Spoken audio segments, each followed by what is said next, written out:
Welcome students. जैसा कि आप लोग का एग्ज़ाम अभी नज़दीक है, तो अभी हम लोग उस एग्ज़ाम के लिए जो स्पेशल जो कि क्वेश्चंस जो ऑब्जेक्टिव क्वेश्चन जो एग्ज़ाम में पूछे जाते हैं, तो उसको कुछ इंपॉर्टेंट क्वेश्चंस को हम लोग देखेंगे। और बेसिकली आप लोग इन सब चैप्टर बाय चैप्टर इन सब चीज़ों को पढ़ लिए होंगे, तो अभी हम लोग चैप्टर पे विशेष चर्चा नहीं करेंगे।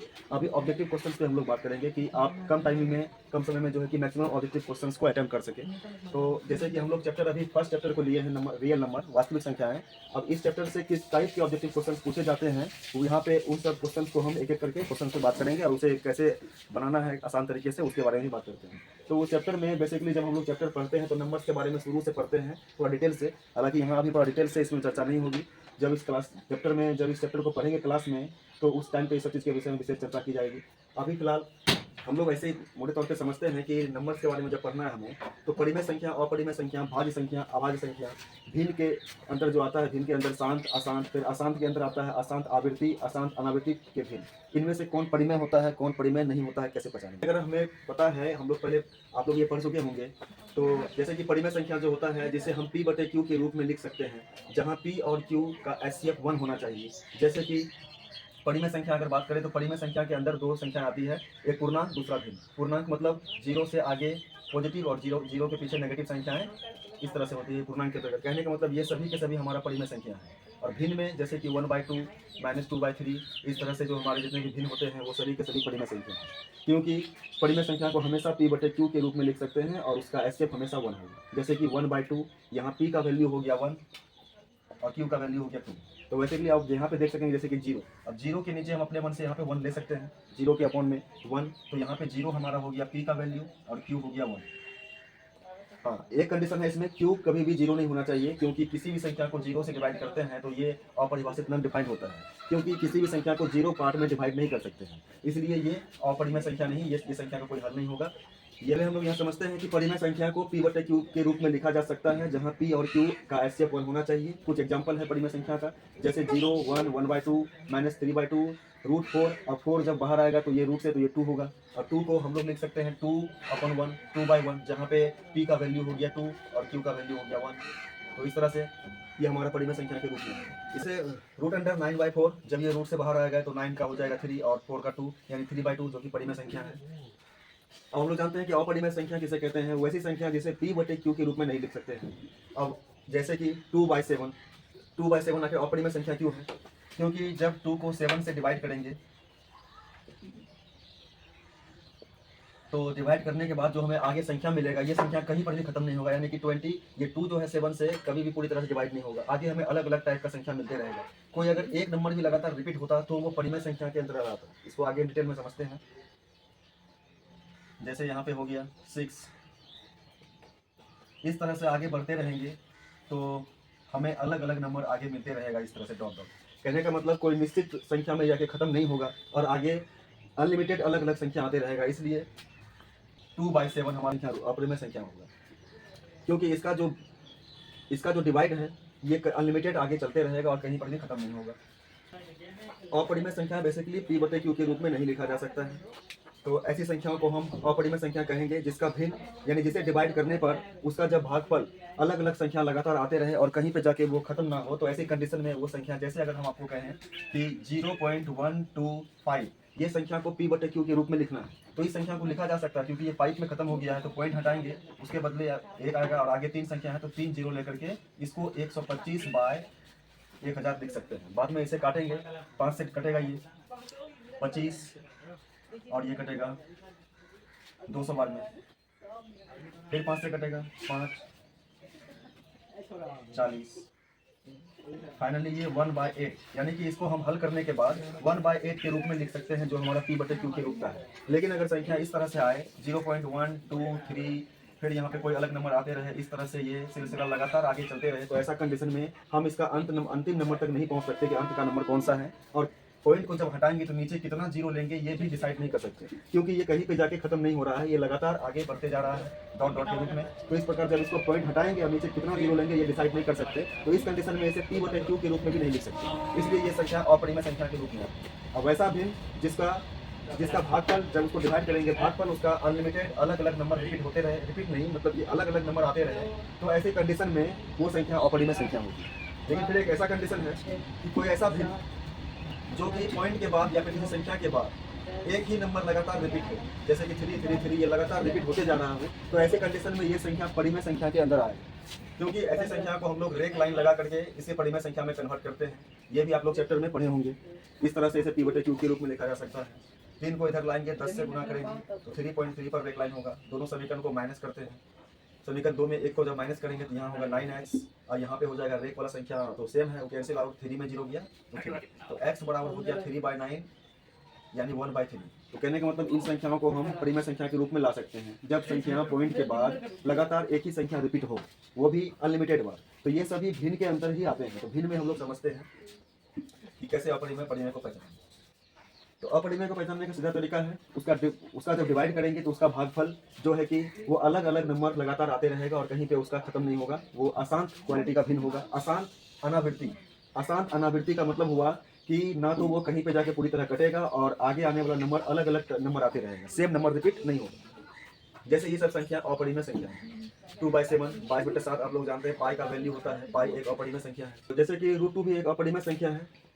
तो जब √2 का वर्गमूल निकालेंगे तो इसका जो वर्गमूल आएगा वो आएगा 1.4142। इस तरह से अलग अलग नंबर लगातार इसमें भी रिपीट होगा, अलग अलग नंबर आते रहेगा। और प्रकार से √2 एक अपरिमेय संख्या है। उसी तरह से √3 का वैल्यू आप लोग जानते हैं 1.7320 और आगे इसका भी अलग अलग नंबर रिपीट होगा। 3 अशांत, एक होता है शांत जो पूरी तरह कट जाएगा, पॉइंट दशमलव के बाद एक निश्चित संख्या पे जाके कट जाएगा। अशांत में आता है वैसा भिन्न जो कि आगे चलते रहता है, वो कभी भी दो क्वालिटी का होता है। एक होता है अशांत आवृत्ति जिसमें सेम संख्या दशमलव के बाद रिपीट होगा, जैसे 0.333, जैसे 1.555, इस तरह का रिपीट होगा। और ऐसी संख्या को हम रेक नंबर में लेते हैं, जैसे कि 0.5 पर रेक लाइन मतलब 5 लगातार रिपीट हो रहा है। तो ये सब चीज़ों की विशेष चर्चा चैप्टर में किया जाएगा।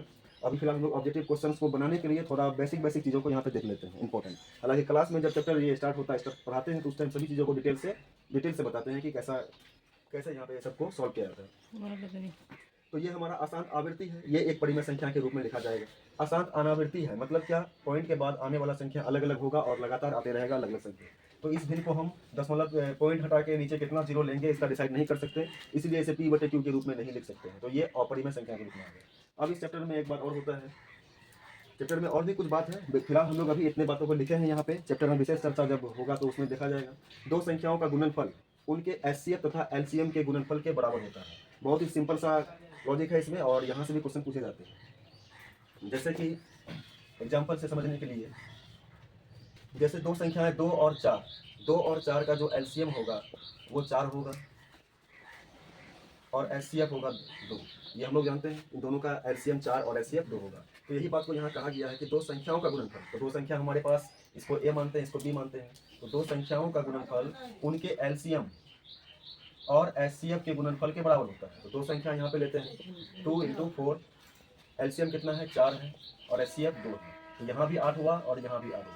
तो यहाँ से भी क्वेश्चन पूछे जाते हैं, यानी कुल मिला के यहाँ पे 4 वेरिएबल है, 1 2 3 4 में से तीन का वैल्यू दिया रहेगा, चौथा पूछ लेगा, किसी भी 3 का देगा, चौथा पूछ लेगा। तो यहाँ से भी क्वेश्चन बनते हैं। तो हम लोग जो है कि डायरेक्ट क्वेश्चन को लेते हैं, क्वेश्चन को अटेम्प्ट करते हैं 1 बाय 1। तो ये चैप्टर का डिटेल्स नहीं है, यहाँ पे हम लोग बस ऑब्जेक्टिव क्वेश्चन को सॉल्व करने के लिए, जैसा कि अब टाइम आप लोगों का बहुत कम है तो इस टाइम पे चैप्टर तो नहीं पढ़ते हैं। चैप्टर आप लोग पढ़ लिए होंगे, ये सब चीज़ आप लोग को जानकारी होगा। तो अभी कुछ इंपॉर्टेंट क्वेश्चन को देखिए जो कि आप लोग का एग्जाम में बहुत काम आएगा और ऑब्जेक्टिव क्वेश्चन बहुत मायने रखता है, वही आपके नंबर को इंक्रीज करेगा। इस चैप्टर में एक और बात है इसमें कि जब हम लोग विभाजन का रूल पढ़ते हैं, विभाजन एल्गोरिथम को पढ़ते हैं, तो वहाँ पे चैप्टर में ये चीज़ आप लोग जानते होंगे कि A बराबर BQ + R होता है। जैसे कि 5 को 2 से भाग दिए, भागफल 2 आया, शेषफल 1 और भाजक 2 है और यहाँ पे भाज्य 5 है। तो सबसे बड़ा नंबर 5 है, उसको A मानते हैं। तो 5 को ही 2 से भाग दिया गया है, तो A यहाँ पे हो जाएगा हमारा 5, यानी कि इसके जगह पे 5 लिखेंगे। B हमारा है 2, Q आया है 2 + R है 1, तो 5 2 दूना 4 यहाँ पे, तो 5 = 5, यानी कि यहाँ पे विभाजन का रूल यही पे प्रूफ होता है। तो विभाजन के रूल के अकॉर्डिंग हम लोग जानते हैं A बराबर BQ + R होता है। यहाँ से भी क्वेश्चन पूछे जाते हैं। यहाँ भी टोटल 4 वेरिएबल है, 4 में से 3 दिया रहेगा और 1 इसमें से पूछा जाएगा। तो विभाजन एल्गोरिथम से हम लोग जो है कि संख्याओं का LCM HCF भी चैप्टर में निकालते हैं। तो वो सब चैप्टर की बातें हैं। अभी पॉजिटिव क्वेश्चन को देखते हैं। इसमें एक कंडीशन याद रखिएगा आप लोग कि इसमें एक कंडीशन ये रहता है कि R जो है, जो हमारा शेषफल है, वो हमेशा B से जिससे भाग दिया जाता है उससे हमेशा छोटा होगा और 0 से बड़ा या उसके 0 के बराबर होगा। कभी कभी R हमारा शेषफल 0 भी बचता है, कभी शेषफल 1 भी 2 भी, इस तरह से शेषफल कुछ भी बचता है हमारे पास। तो कहने का मतलब जो शेषफल है वो 0 या 0 से बड़ा नंबर हो सकता है, ठीक है, लेकिन वो हमेशा B से छोटा रहेगा। तो इसमें ये कंडीशन यहाँ से भी ऑब्जेक्टिव क्वेश्चन बनता है। हम लोग ऑब्जेक्टिव क्वेश्चन को देखते हैं। तो इस तरह बच्चों चैप्टर बाय चैप्टर हम जो है कि अभी डिटेल से तो नहीं करेंगे इसमें, लेकिन हर एक चैप्टर का ऑब्जेक्टिव क्वेश्चंस को हम लोग करेंगे सॉल्व, और उसी क्वेश्चंस में अगर कुछ थोड़ी हल्का फुल्का बताना हो तो उसमें हम उस जगह बताएंगे। विभाजन एल्गोरिथम से हम लोग एक क्वेश्चन को देखते हैं। क्वेश्चंस में यदि भाग एल्गोरिथम a बराबर बी क्यू प्लस आर में a 7 q 8 और r 0 हो तो b का मान क्या है। तो विभाजन एल्गोरिथम के अकॉर्डिंग हम लोग जानते हैं चूंकि a बराबर b q प्लस r होता है, बाकी तीन का वैल्यू दिया हुआ यहाँ पे, वैल्यू को रखना है। a के जगह पे 72, b हमें निकालना है तो b ही रहेगा, और q का वैल्यू है 8 और r है 0। तो इस प्रकार यहाँ पे आ गया 72, 8b 0 को जोड़ेंगे तो 8b होगा, 8 से ये कट जाएगा 9 बार में, तो यहाँ से b का वैल्यू हो गया 9। इस तरह से यहाँ पे इसका आंसर होगा b का। इसी तरह से इन चारों में से किसी एक को दे करके, किसी तीन को दे करके किसी चौथे के बारे में पूछा जा सकता है। अभी b के बारे में पूछा है, हो सकता है b दे करके a के बारे में पूछ ले, या फिर b और a दे करके r दे करके q के बारे में पूछ ले। इस तरह से इसमें से क्वेश्चन बनते हैं। यहाँ पे कुछ क्वेश्चन को लिखे हैं तो देखते हैं इसे, इसका क्या होगा आंसर। तो सबसे छोटी पूर्ण वर्ग संख्या जो 16, 20 और 24 से भाज्य है। तो अगर कोई संख्या किन्हीं 2, 3 या 4 नंबर से भाज्य है तो उन 3 या चारों नंबर का एलसीएम ही जो होता है उन सभी से भाज्य होता है। तो अगर हम इन सब का एलसीएम निकालें तो इन सब का एलसीएम हमारा निकल के आएगा 240। इन सब का एलसीएम होगा 240, और 240 जो है ये 16 से भी डिवाइड होगा, 20 से भी होगा और 24 से होगा। लेकिन यहाँ पे अगर ये पूछता कि कौन सा ऐसा संख्या है जिस जो इन तीनों से भाज्य है, तो आंसर 240 होगा। लेकिन यहाँ पूछा कौन सा पूर्ण वर्ग संख्या है जो कि इन तीनों नंबर से डिवाइड है। तो इस कंडीशन में हम लोग पूर्ण वर्ग संख्या पे देखेंगे। यहाँ पे जैसे कि यहाँ पे दो ही पूर्ण वर्ग संख्या है, एक है 1600 और एक है 3600। ये हमारा 40 का स्क्वायर है, ये 60 का स्क्वायर है। बाकी ये तो स्क्वायर नंबर नहीं है, इसलिए ये दोनों आंसर नहीं होगा। तो आंसर पे कैसे टिक करेंगे हम लोग। तो पहले इसका एलसीएम निकालेंगे। इसका एलसीएम होगा दो बार है, 2 का स्क्वायर लिख दिए, फिर से 2 टाइम्स है, स्क्वायर लिख दिए, 5 × 3 ये लिख दिए। अब इसको स्क्वायर नंबर बनाने के लिए हमें एक 5 और चाहिए और एक 3 और चाहिए। तो ऐसा करने से ये तो 2 का स्क्वायर, अब ये 5 का भी स्क्वायर हो गया, 3 का भी स्क्वायर हो गया। तो कहने का मतलब हम एक्स्ट्रा 5 और 3 से गुना किए, मतलब 15 से एक्स्ट्रा गुना किए, तो अब इसका जो है पूर्ण वर्ग संख्या बन जाएगा। तो 15 को इतना में हमारा एलसीएम 240 तो आ ही रहा था, एक्स्ट्रा 2 नंबर और लिए 15, तो 15 को 240 से गुना करना है तो ये आ जाएगा 0, 15 30, ये 3600 आ जाएगा। मतलब वह पूर्ण वर्ग संख्या 3600 होगा जो कि 16, 20 और 24 से पूर्णतः विभक्त है। तो इस तरह से हम लोग इसको बनाएंगे। अब अगला नेक्स्ट क्वेश्चन है, इतना बराबर बाट ऑप्शन दिया, ऑप्शन के अकॉर्डिंग यहाँ पे टिक करना है पहले इसे हल करके। तो दोनों को अभाज्य संख्या के रूप में लिखना है। तो √10 को हम लोग लिख सकते हैं √2 × √5, फिर आगे है 15 को लिख सकते हैं √3 × √5, √5 × √5 हो जाएगा 5, और √2 को √3 से गुना करेंगे हो जाएगा √6। तो √5 × √5 5 × √2 × √3 √6, कहने का मतलब आंसर होगा 5√6। नेक्स्ट अब इसका एचसीएफ निकालते हैं हम लोग। तो इसका एचसीएफ 6x का पावर 4 × y है। तो इसको लिख सकते हैं 2 × 3 × x, क्योंकि यहाँ पर एक बार x है तो इसको हम लोग 2 बार अलग गुना के रूप में लिखेंगे, x × x का पावर क्यूब। जब बेस सेम होता है पावर जुड़ते हैं, x का पावर 4 हो जाएगा। तो यहाँ पे जो कि एक बार x है इसलिए इसको यहाँ पे x लिखें और x का × x क्यूब लिखें, तो ये हमारा x के पावर 4 के बराबर ही है × y। अब इस तरह 12xy का फैक्टर कर लेंगे, 2 × 4, 4 × 12 × x × y। अब एचसीएफ के लिए देखते हैं कि दोनों में जो कॉमन है वही एचसीएफ होगा। तो दोनों में 2 कॉमन है और दोनों में 3 भी कॉमन है।